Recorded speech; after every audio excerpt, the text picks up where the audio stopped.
शिवरी को भगवान राम ने नवदा भक्ति का उपदेश किया है।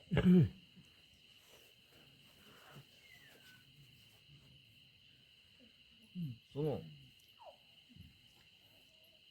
कहा कि प्रथम भगति संत निकर संगा। पहली भक्ति क्या है? संतों का संग। प्रथम भगति संत निकर संगा और दूसरी गति मम कथा प्रसंगा। दूसरी भक्ति यह है कि मेरी कथाओं में रति हो जाए। और रति का अर्थ है कि कथा के बिना रह न, बिना कथा के। अब कथा सुनने के भी अनेकों तरीके होते हैं। अब आप लोगों ने भागवत की कथा सुनी है। जिस समय धुंधकारी प्रेत के लिए जिस समय विमान आया ना, सोने का विमान आया था जिसमें भगवान विष्णु के पार्षद थे, तो और जो सुनने वाले थे सबने मन में विचार किया, आपस में बात करने लगे, देखो देखो भगवान की रीत कितनी उल्टी। वो जो महापापी था धुंधकारी, उसके लिए सोने का विमान आया। और हम लोगों ने भी तो इतने दिन से कथा सुनी है, हम लोगों के लिए मिट्टी का भी विमान है। तो कथा तो गोकर्ण सुना रहे थे। गोकर्ण ने कहा कि भाई उसने कथा सुनी है और तुम लोगों ने कथा सुनी नहीं।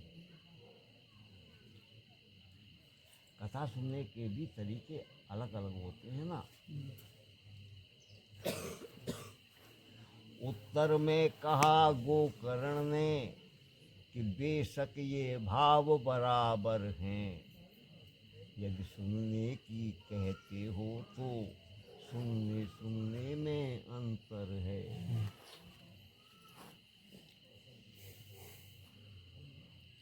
सब श्रोता श्रोता रूप नहीं, कुछ सोते और सरोते हैं। कुछ ऐसे होते हैं कि कथा चल रही है लेकिन उनका ध्यान कहीं और लगा हुआ है,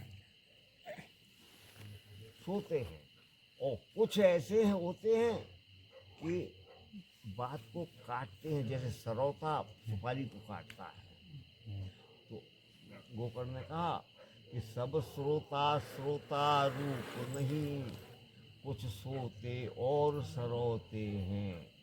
इसलिए कथा सुनने पर भी फल नहीं एक से होते हैं।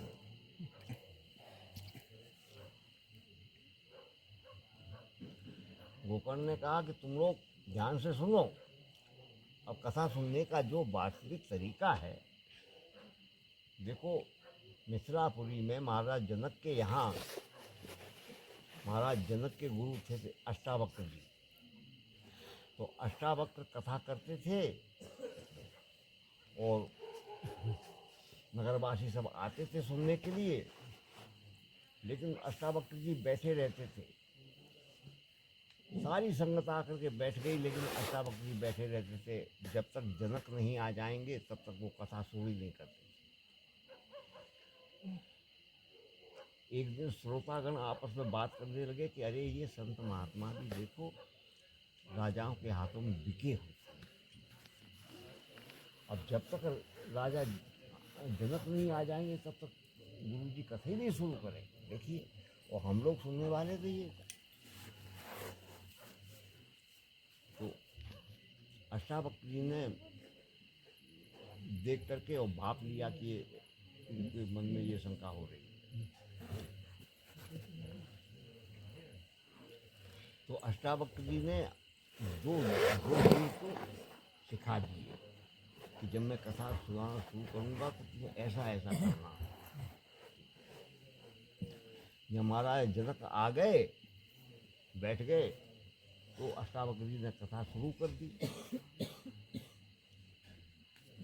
जब कथा होने लगी तो वो सिखाए गए थे ना, वो उनमें से एक दूत आया, उसने महाराज जनक के कान में कहा, महाराज नगर में आग लग गई है। महाराज जनक ने कहा, चुप हट, कथा सुनने दे, दूर हट। वो थोड़ी देर के बाद फिर आया, उसने कहा, महाराज आग लगते लगते महीनों तक आ गई है। तभी महाराज जनक ने उसको डांट के भगा दिया।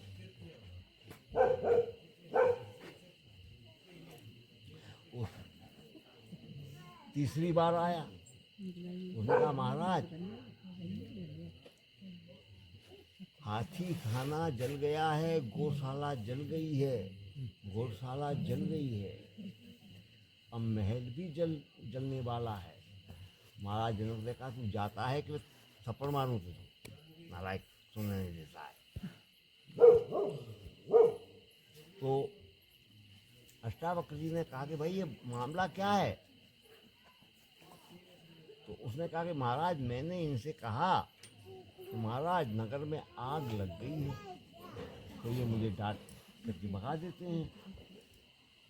जब सुनने वालों ने सुना ना कि नगर में आग लग गई है तो सब उठ उठ के भागे, देखो हमारा घर तो नहीं जल गया। सब भागे, देखा तो वहाँ कुछ नहीं आग वालों ने, तब फिर आकर के बैठ गए।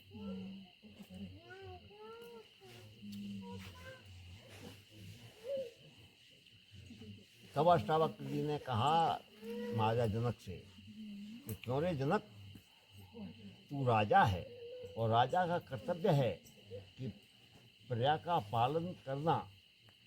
जब तूने सुना कि नगर में आग लग गई है तो तू उठ करके क्यों नहीं गया? महाराजा जनक ने कहा, गुरुदेव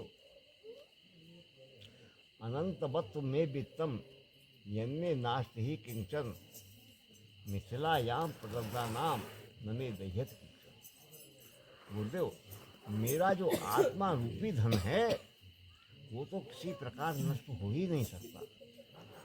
मिथिलापुरी के जल जाने से मेरा क्या बिगड़ता है?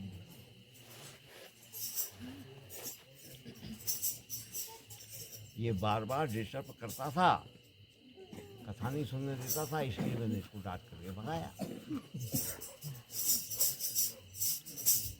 तब अष्टावक्र जी ने कहा कि देखा भाई कैसे कथा सुनी जाती है। कथा सुनने के भी तरीके होते हैं।